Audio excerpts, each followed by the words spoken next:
My name is Rich Procida. I'm the host of Democracy Under Fire and the producer of Bible Study for Progressives. Before we begin this episode, I want to invite you to two upcoming events, both on May 1st. At 2:00 p.m. Pacific time, we have representatives from Fair Vote, California, and Fair Vote, Washington, speak to us about the benefits of ranked choice voting. To register for that event, go to tinyurl.com/democracy discussion. That's tinyurl.com/democracy discussion. At 5 p.m., we will have Georgetown professor Joshua Mitchell speak to us about identity politics, religion, and democracy. To register for that event, go to tinyurl.com/identity democracy. That's tinyurl.com/identity democracy. Today's show is part 2 of our discussion about organizing across political lines with minister and activist Dom Jones, who will talk to us about political division and race. I hope you enjoy this episode.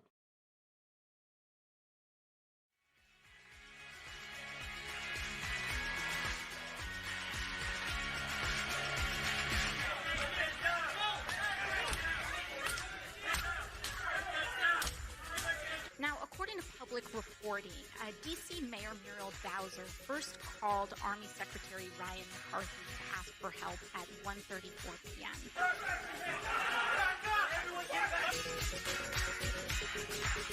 It looks now like the Capitol Police... Yeah, Pete, let me break away from you a second because things are happening very quickly.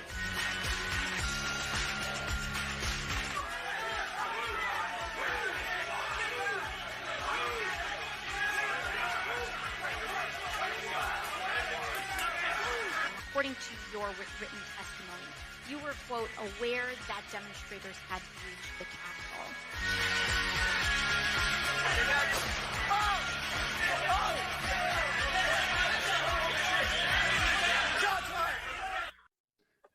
Yay! Thank you, Dom. Thank you, Dom. Let's give her some love. You know, that anger thing with Ukraine has really sort of gotten me. And plus, the division, the divisiveness, and both sides are engaged in this very divisive type of, and that causes me problems because everybody has to have the same point of view. Everybody has to agree. You know, I want to use example because it came up recently for me, is this pronoun thing. Now, I don't want to categorize myself. I don't want to out myself. I don't want to tell people what, I don't want to identify. And then what happens? Well, we don't need them. We just call people by their first name.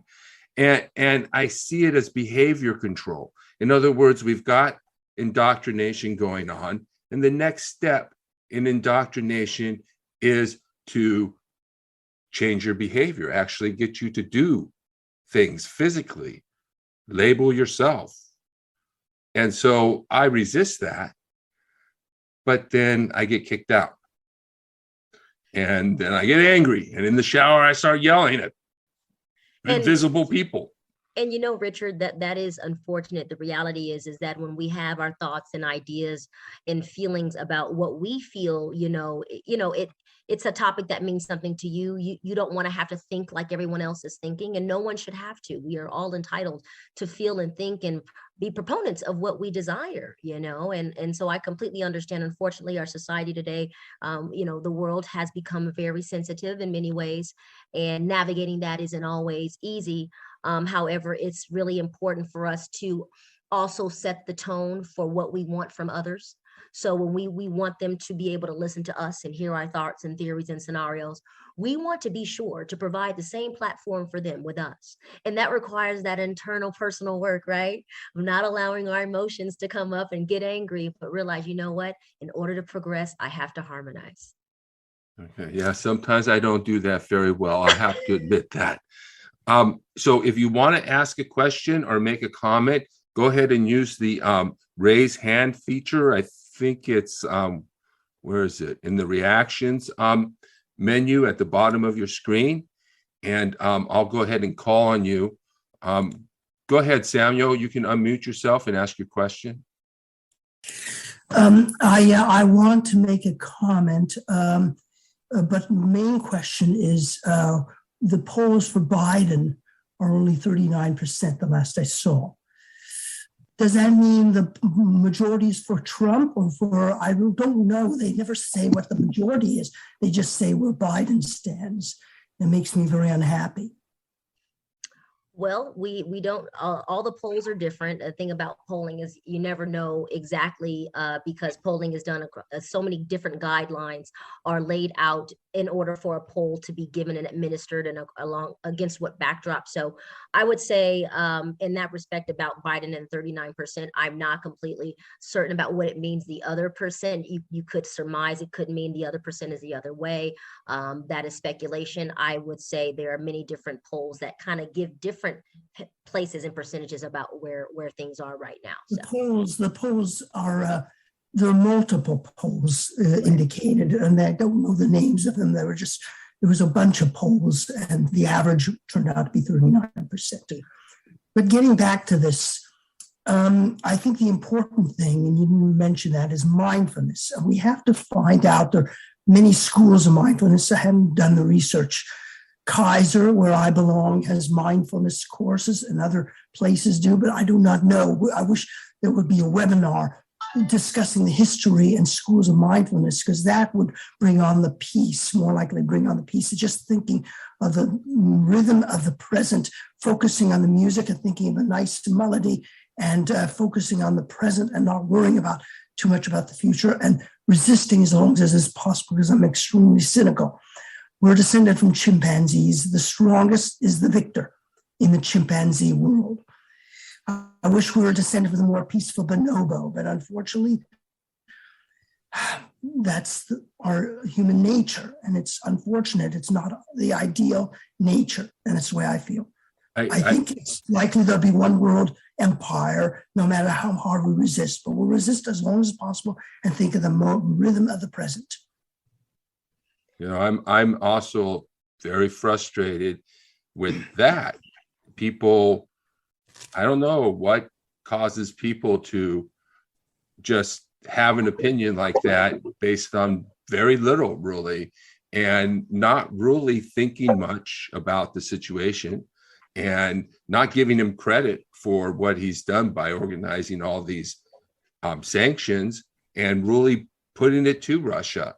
And that's a big thing. And so people want to talk about how Trump, well, he wouldn't have taxed. What would happen if Trump were president? There would be nothing done, and Russia would have just walked over Ukraine, or we would have left Europe to their own to try and organize sanctions, and the situation would be much worse. And so, go ahead. Yeah, Richard, I couldn't agree with you more. And I see Carol, she was definitely, I saw her go, yeah, that's right. And I see you, Carol. I really appreciated that head nod, because that's exactly the case, that, our country would be, we would be literally in so much mire right now if it weren't for, honestly, Biden becoming president.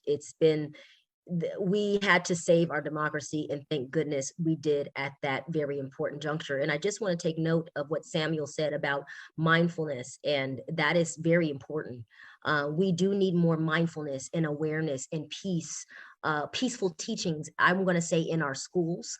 We needed more in our systems, our societal structures, where we are teaching our students, because our students are our future leaders. They are the future citizens of our world. We need to be teaching them how to collaborate peacefully and harmoniously with the practice of mindfulness. And it's an amazing practice that, you know, there's so many components to it. I am a business owner. I'm a gym owner, and I'm in the fitness industry. I teach yoga classes, mindfulness awareness classes, and it's so very, very important to really ground down and find how to become mindful. And someone mentioned, I saw in the chat, isn't organizing locally more effective? And it is so very effective to organize locally. Is one of those ways, mobilizing mindfulness there and growing from there. Again, if you have a question, just raise your hand or speak up. Nobody's in line right now, but you know, there's this strategy, and I think both sides are using it, the left and the right, and it's called divide and conquer.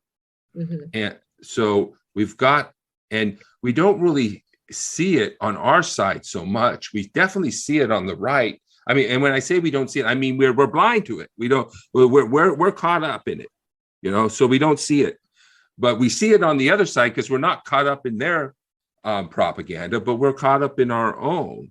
Right, Richard. Yes. Yeah. And so there's this idea that all we have to do is wait for the demographic shift, and then it will all be over for these white people.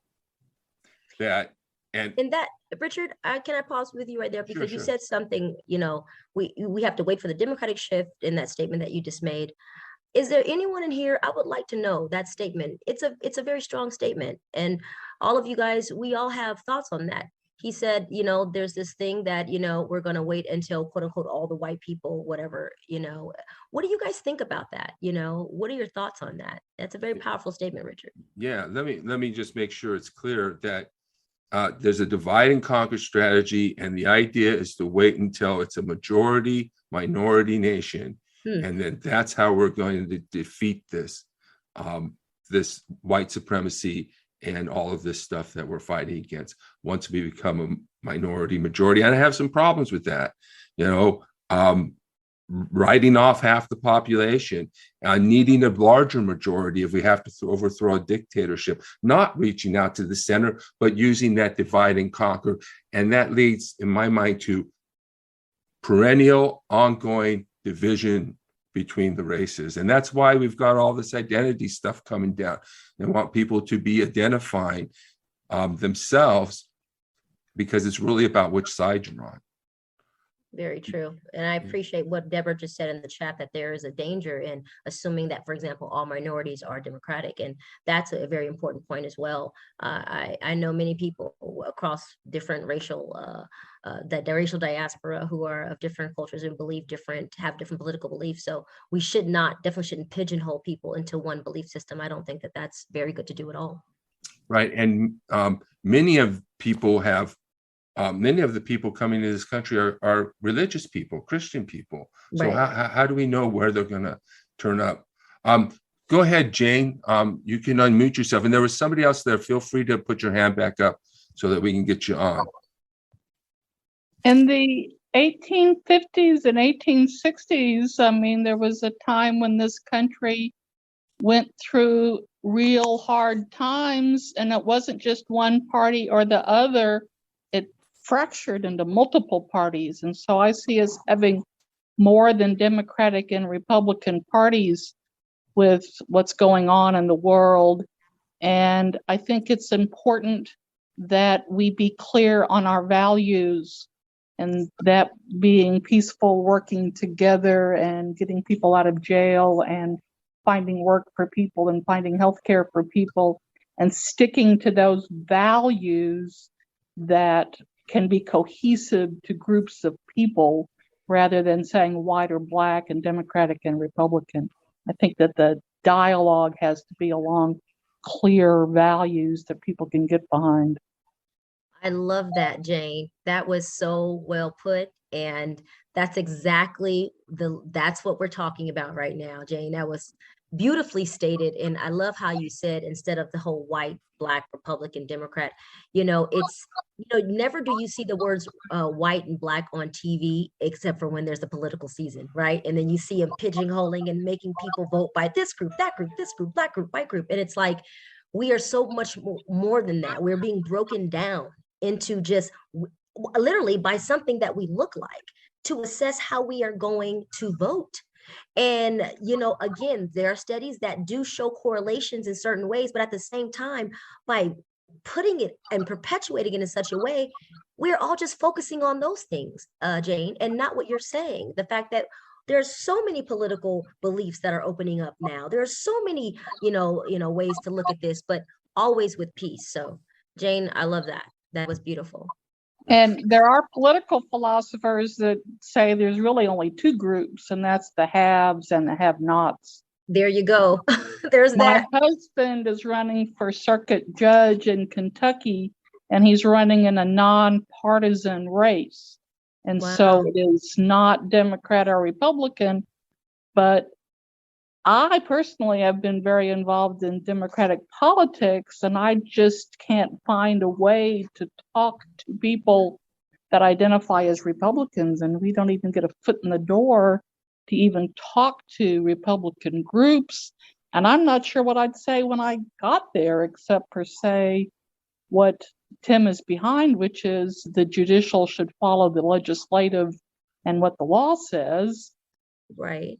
Well, let's I want to make a point to that, because I think that can help others in this group too, who are trying to talk to family members or friends who believe differently than you. So if you have democratic principles, like you said, and that's where you align yourself, struggling to talk to people you meet with.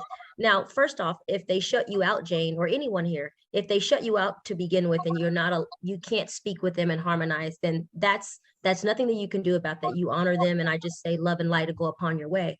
But if you have an opportunity to talk to them, I always say the best way to go about connecting and trying to find some sense of harmony, even politically, believe it or not, is beginning where I mentioned earlier, what we all really want. And, do you want your family to be safe? Do you want, neighborhoods that are, have police that are harmonized with the community and good contact, and these basic things that we all want. Start there, Jane, and over time build upon that.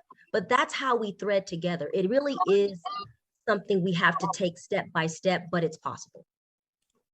Yeah, and I wanted to go ahead. Go ahead. No, Richard, go. Okay, sorry. I wanted to add that on the shared values things, I think that's very important. And sometimes I see groups talking about shared values, but they're really talking about, they're telling you that they want you to talk about shared values, but the shared values are really with people like yourself. I mean, in other words, what they're telling you is meant for you. And we're trying to reach out across political lines to people who are on the other side, not far right, but even far right, if we can get them to be less far right. But so it's important that and it's cultural values. In other words, a lot of times we're willing to work on the economic policy stuff. And we think if we put a few extra bucks in these pockets, they're going to come running to us. But we don't address the cultural issues. We don't try to reach across cultural lines. And one of the reasons we don't do that is because, and I just put it this way, that's what they want us fighting over. We want to fight over religion. We want to fight over race. We want to fight over these cultural issues, identity.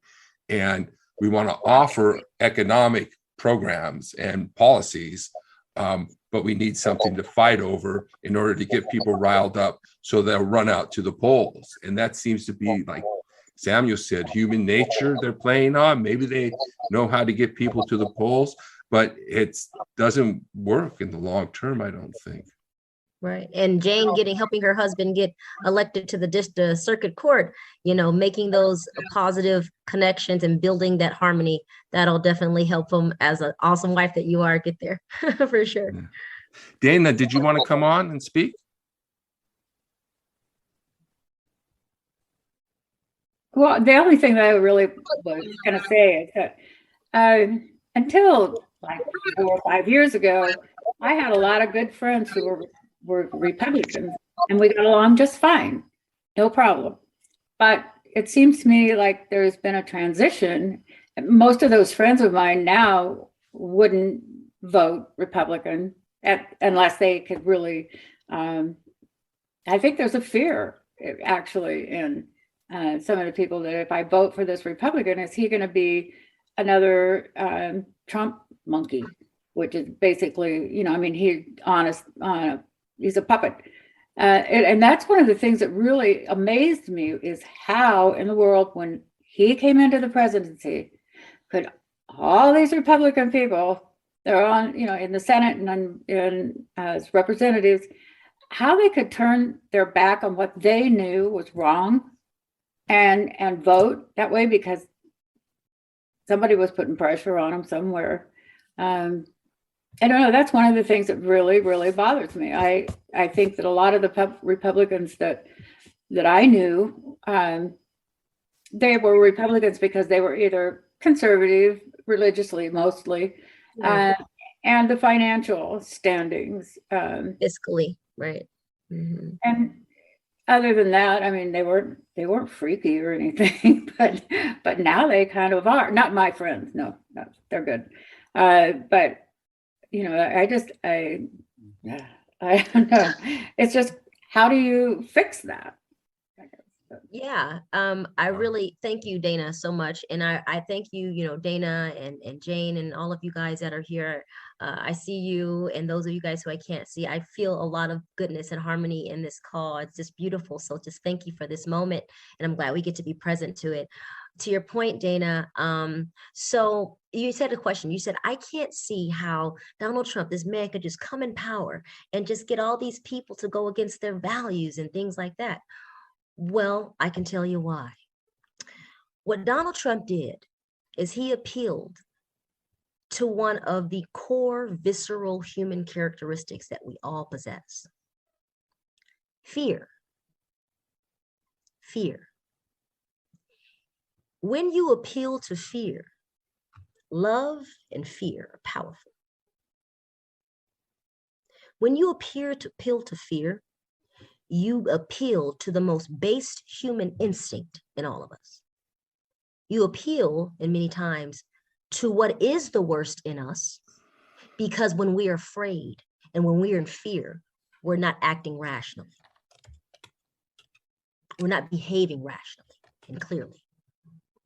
What he did was he really got to the root of what they are, and he got to the root. Give me.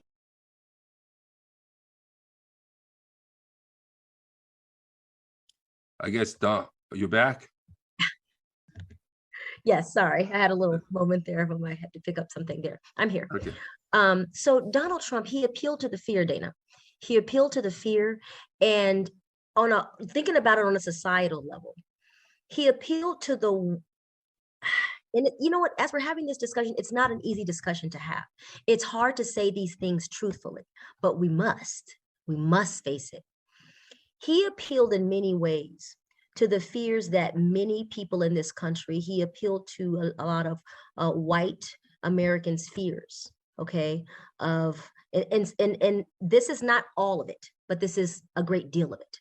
He appealed to their fears of losing something that they perceive that they have. That's a part of it.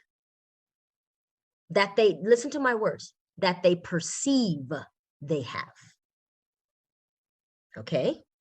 Because everyone is being manipulated and hurt in all of this chaos that is being transpired. Everybody. But a perception has been created in America and handed to a certain group of people. And that privilege, we've all heard this word quite a bit in the last number of years. That privilege, Donald Trump said, be in fear because you're going to lose it. And the reason why you're going to lose it is because these Mexicans, let's say he may have said across the border the things that he said, the Muslim ban, this about the Muslim people, this about talking about African Americans a certain way in a derogatory fashion, calling the African countries S-hole countries. All of these things that he said and did, it appealed to the worst in some of us, and it grabbed us. And because, as I mentioned earlier, we've had 400 years of slavery, we're still suffering from the remnants of that because we haven't really healed and dealt with things and faced them full on, like South Africa did when they ended apartheid. They had a peace and reconciliation. We haven't had any of that. So there's so many of these things, Dana. Stoke the fear, appeal to fear, you can accomplish so much. And that's what he did. And I would add that a lot of what we're talking about here is the problem of human evil. And yes, yeah, and that's why we've lived under dictatorships throughout our human history, and people have risen to power who are corrupt and not necessarily good. And we tend to worship our leaders, just like in old times. There's a whole problem with people getting into power who are not good, and how we put them in power. And perhaps because in our hearts, part of our hearts are not good. You know? Oh, Richard, and see, my heart is moved because of what you're saying. Humans, we have a duality. We have love in us, but we also have fear in us. Both of those things inside of us can get us to accomplish some remarkable things. And we need to focus on the love that we want. Love is what you want at home, Richard. Love is what you want, Carol and Dana and David and Colette and Jane and Francis and everyone. We all want love at home. We all want love within. We all want love in family. We all want love in community. We all want love in our society, our cities, our country. Oh my word, it's love. It's harmony. Oh my word, is it really that simple? Actually, it actually is. That is the message that Christ Jesus gave to the earth. Very good. Like I said, we don't see the propaganda that's being disseminated to us. I mean, we know it's there. We're told Putin and China are disseminating propaganda. They're disseminating it to both sides, but we don't see it. And so we're under the influence of it, is what that means. It means that we're under the influence. And propaganda, I broadly defined, is everything we use to make sense of the world. And that's a philosopher named Jacques Ellul, who I rely on for that. So it really is everything that we are using is basically propaganda. That's information designed to influence the attitudes and behaviors of groups of people, which is usually disseminated to large groups. So we have this propaganda on the left that I want to talk about. Not that there isn't propaganda on the right that is terrible. And obviously I know what it is, and it's outright falsehood in many ways, some little bit of truth to it to catch people in. But a lot of the propaganda we're getting from the left becomes an attack. It seems to be an attack on Western civilization. And in attacking Western civilization, we're really attacking the foundations of democracy, the foundations of civil rights, the foundations of human rights. We've got, and I just use some examples. I sort of view some of it as anti-American, very negative about white people, even and about America and what she can do. Can she go and save and do good things for democracy in Ukraine and other places? Or is it America so inherently evil that it must be shut down and disarmed? Anti-Christian, appealing to anti-Christian sentiment, calling Christians Nazis. This is a great way to start a fight. And then anti-Western, going back to colonialism, slavery, and genocide, which are very, very important things to consider, but then putting those things all on the shoulders of the West and not really taking the fullness, the whole world history, and looking to see how far this stuff has actually gone back and how actually universal it is. And what we're seeing in Russia right now. So I don't know if you have anything to comment on that, because that's how I'm feeling about a lot of this stuff that is coming out, that it's divisive, manipulative, and really designed to divide us basically and conquer. Yeah, absolutely. And this really goes in line, Richard, what you're talking about the extreme messaging. When we hear that extreme messaging that can be out there, like you said, anti-American or even anti-Christian, and it's definitely polarizing. This is what happens when we get so politically just divided and just cut down that everyone runs to the most extreme corners of the ring, so to speak. I say we shouldn't even have a ring, like a fighting boxing ring. We shouldn't even be in one because we're on the same team. And really what's happening is everyone is saying, okay, well, because everyone watched the Trump administration and how everything swung so hard down to the very Supreme Court justices that were put on right before he was done in his presidency. Everything, it's like, oh my gosh, the Supreme Court justices, they do not lose, they are in power, in that position for a lifetime. They set the trajectory of the nation for the coming years in the next generation. And so this pendulum swing just happened so fiercely. And so what has happened then, Richard, is that you have others on the other side of that saying, well, you know what, we're going to swing fiercely the other way. Even if it comes off not maybe sometimes appealing to everyone, even if it sometimes can, again, not appeal to everyone, potentially make others can feel a little bit like, well, where's my voice in that? That other side that has swung far in the other direction sometimes. And again, this is not everyone, but in certain pockets, we can see it. When that happens, we need something to make us settle down and realize that being extreme does not serve any of us. And the extremity in any direction is not okay. We need to find those places where we agree. And I want to comment in line with what you're saying, Richard, in the chat here on what was just said about how do we fight. Let me just take a look at it here. Deborah Roney, she said, they can prey on guns, cheap insurance premiums, cheap gas, religious principles, abortion, gay marriage, LGBTQ. It's like, how do we combat that? And I hear you. Yes, but notice the wording there. How do we combat? So that insinuates an ongoing battle. And yes, it is not easy, but instead of combating them or fighting them, how can we get them to realize that no matter what we are, whether we're gay, straight, lesbian, LGBTQIA, or anything else, or trans, or whatever, how can we get them to all of us to be equal in understanding that humans, no matter who we are, what we choose to believe, we don't have to believe what the other person believes. We don't have to live the way the other person lives. And again, as I said in the outset, if we remember that this is the great American experiment, it doesn't mean it's going to be easy. It will not be easy, goodness no. But this is the great American spirit. That question, Deborah, how can we all be together? Well, like Richard said, we need to realize that we need to not appeal to the bad. We need to appeal to the good. And yes, it's been done and it can be done again. We have to come together and stand true to one focus, which is staying in harmony and not get sidelined by all the other noise. Yes, I keep forgetting what I was going to say. Go ahead. Well, there's oh, yes, now I remember what it is.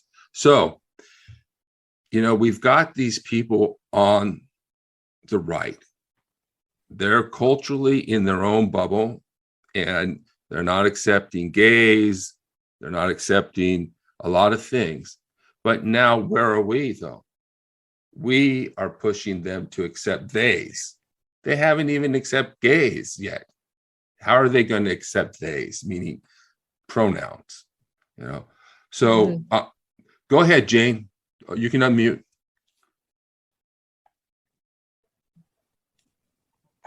There are certain wedge issues, especially where I live in Kentucky, and some of these wedge issues are, don't take away my gun. Another one is, don't tax me too much. Another wedge issue is the role of women Another wedge issue is reproductive justice.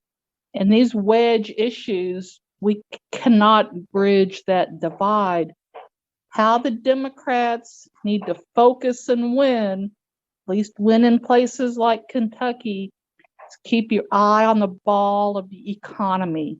And that means getting as many people to work as possible, keeping inflation rates down, building housing, tackling the homeless issue, doing what Pete Buttigieg is doing with fixing the bridges. Those are issues that bring us together. If the Democrats can focus on those, the culture will handle the LGBTQ issue eventually, and it will take different parts of the country different rates because they don't all deal with the culture at the same time. Yes. I would Jane, say I love Huntington Beach, California is a couple of decades ahead of Kentucky, even today. Yeah. Well, you know, I have some concerns about that, Jane. Because we're always trying to, we think that if we put a couple extra bucks in their pocket, that they're going to come running to us. Well, look at the situation. We're almost at full employment right now. I just read a report, unemployment's like under 4%. And we still have, as Sam pointed out, 39% approval rating for our president.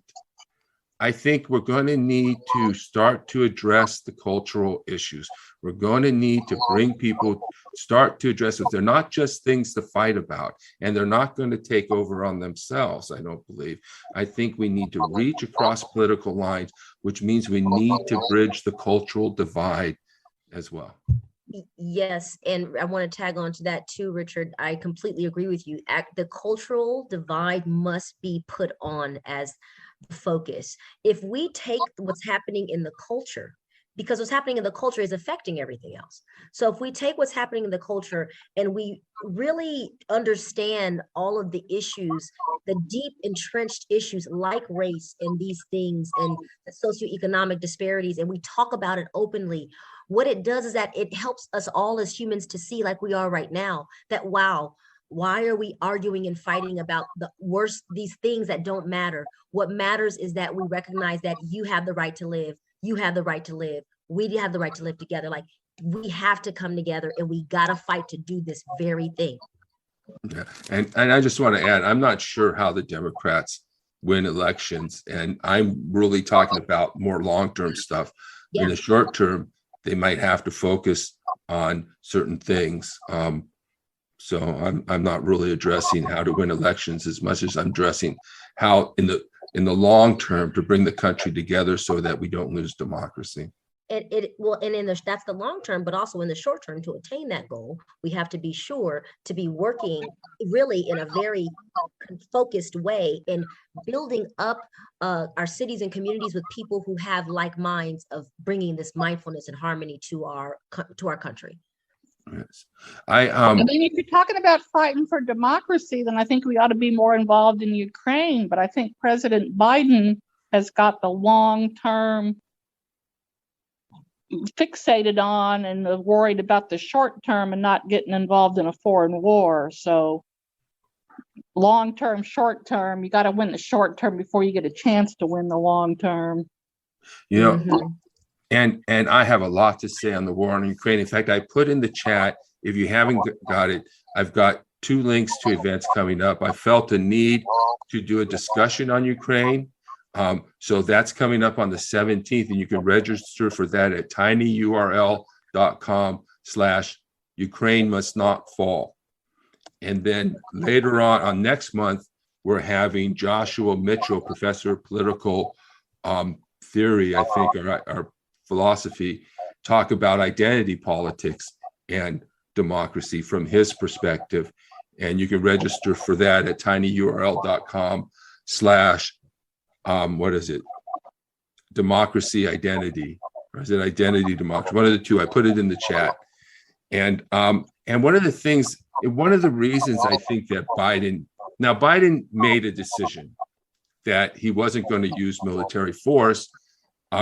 And I think at this point it may not be necessary, but my problem is that he was willing, and the whole Western world was willing to allow Putin to just run over Ukraine. And no wonder Putin thought that he would be met with flowers. And no wonder he didn't tell them that they were going to war. He thought he was just going to roll in there, take over the country. Ukraine and Zelensky would be off in another country, like the United States and other countries invited him to go into exile, as if we're just going to expect and let Russia run over Ukraine. And I think one of the reasons that is again, the propaganda, the anti-American propaganda. America can't do anything. There's obviously fear and propaganda. We're going to talk more about this on the 17th. I mean, the idea that, oh my God, it's going to be World War III. All right, that's important concern, but doesn't mean that we stop thinking about the children and people being bombed and killed in Ukraine. Does that mean we stop talking about the ramifications of the collapse of democracy in Ukraine and the law? Do we stop thinking? If somebody says, okay, this is it, it's going to be World War III, decision made, I don't have to think anymore. And then when you run into a piece of propaganda that stops you from thinking, you know you've run into some powerful propaganda. Francis, you want to speak? Yes, real quickly. I have to go hop to another meeting that I have to turn on, but I organized on nuclear disarmament for 15 years. And I think the problem is we have, as a country, embraced nuclear weapons and mutually assured destruction for so long. Many of us have been organizing for peace and against it, but we've been in an arms race with Russia. We've been in this Cold War. It never ended. We've been in arms we're dumping money into, and they are too. And now it is nuclear weapons made the choice. Unfortunately, it proved not to be a deterrent like it's supposed to be. It proved to give Putin the cover to do what he's doing, because we couldn't, if NATO goes, I mean, nuclear fallout is real, and we have all these nuclear weapons on hair trigger alert, and we can get rid of them. But unfortunately, some people are going to use this excuse to now pour more money into military and weapons. I believe that we have to get real. We have to find a way for the whole planet to cooperate. And it's about sharing resources, not dominating resources. It's changing the mentality, the colonialism mentality of whoever can declare being in control of the oil and these lands. I mean, there's so much to unpack here, and I wish I didn't have to leave to go start another meeting. I put my information in the chat, along with a conversation on Ukraine I held. I'm in San Diego, held a rally as well a few weeks back. I would love to continue to keep in touch with y'all and organize together. And so Activist San Diego is the organization that I'm a board member of and organizing with. And I do electoral organizing, winning strategies. I'm also campaign managing a race in Vista, California, city council race for Dan O'Donnell. Great candidate, you should all check out. And Vista is a district where there's a mixed, there's a lot of independents. I came to this because I think this is exactly what we need to be figuring out. The message that, well, Dan is a listener and he's a doer. He's not a common politician. He actually is willing to do the hard work of getting the community together, all the stakeholders, listening and finding solutions that work for everyone. It's a city council race. It's a small race. It's 1/4 of Vista, which is 100,000 people, and then 1/4 of the district. So we've got a very winnable race. There is a Democratic majority here. This would be the first time Vista would flip to Democratic if he wins a Democratic majority in its 60-year history. Just so those who don't know, Vista's in from Oceanside, just a few miles in Southern California. And Cipriano Vargas, who's been on the school board, is running for mayor. So really awesome candidates, great race to check out. I got to run. Peace be with you all. All right. Thank you, Francis. I'm sending you my email and my phone number in the chat. If you want to send me yours before you have time or leave, and we can be in contact with each other. Yeah. Thank you. And I did just finish watching the whole Matrix trilogy. Mm-hmm. Whew. I mean, it's also we gotta come together. We gotta win this war, and we can end this war. Yeah. Okay. Sounds like a fun Bye. time. All right. Thanks, Francis. All right. So let's see here. So we're coming, well, we've got maybe 20 minutes, and I wanted to, there's some things that are happening. And I think also this points to propaganda. And this is what my experience has been, that when you're in like a cult or in like a group or even in a church or a political group, sometimes there's no room for difference, no room for difference of opinion, no room for criticism. People and if you have a different way of thinking or you have a different opinion, you automatically get labeled. Everybody's, and so I've had to leave a number of groups. I mean, right now I've come out for supporting any action, including military action in Ukraine. Well, that gets me kicked out of a lot of groups. And that people really don't hear you and don't want to listen to you, and so that seems to be a big problem in our sort of group think environments. And we have in these progressive groups, one thing we do, and you can notice this, is that they tell you what to think and believe. They don't have like this discussion where we're having people with different opinions come and speak and everybody gets to speak. Often they're telling you what to think and believe. And if you're outside those norms, well, you're outside of them. And now, so you have any comments on that, Dom? Yeah, it has become the nature of the beast, Richard. It's become the nature of the beast, unfortunately. We as was mentioned by Francis, we need to fight this war, this battle. We need not be so sequestered in our corners. And as I look at society and I see what is happening in the world at large, you know what I see, and this can get to a different kind of discussion, but I'll bear with me. I'll be brief. It gets at the heart of what motivates us as human beings. What motivates us every day when we wake up, when we're going out? What are we trying to create? Because if we look at the world today, not just the United States, but all over the world. I mean, what's happening with Putin attacking Ukraine, the pure awful genocide, the mania of it all, it's affecting our whole entire planet. And it's symptomatic. Donald Trump is symptomatic. Putin is symptomatic. Duterte in the Philippines is symptomatic. Kim Jong-un, symptomatic. Xi, symptomatic. It is symptomatic of a world that has become so entrenched in seeking greed, superfluous things that don't matter, rather than focusing on what each of us is here to do. The purpose of our existence, as far as I'm concerned, everyone on this call, is to evolve as human beings. None of us are accidents. None of us, contrary to what maybe my grandmother told me her mom told her. Okay, but still, none of us are accidents. There are billions of us, and yes, billions of us all have a purpose, Richard. We all have a purpose, honey, all of us. And each of us, through the trials that you undergo in your life, having a child, getting married, possibly getting SEAL and having to battle through that, potentially getting cancer, paying bills, car notes, everything else involved in living, all of it is our teachers to you.